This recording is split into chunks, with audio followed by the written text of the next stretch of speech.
demande de visa étudiant aujourd'hui et accepter d'attendre qu'on te réponde à, je ne sais pas, 2026 ou 2027 pour pouvoir te programmer pour un rendez-vous de demande de visa.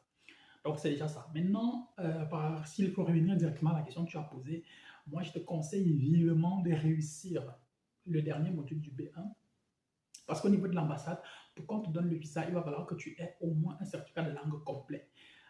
Et là également aussi, ça va également aussi avoir un impact sur l'admission que tu vas avoir. Parce que par exemple, si tu as une admission avec le B1, ça veut dire que tu vas arriver en Allemagne, tu vas devoir faire les cours de langue avant de composer le DSA et pour finalement commencer les cours de langue. Sauf que quand tu t'admettes également aussi dans une école de cours de langue, on doit t'admettre à partir d'un certain niveau.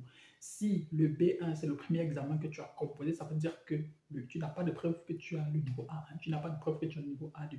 Donc en fait, tu n'as aucun niveau d'allemand. Donc si on doit t'admettre pour les cours de langue, on va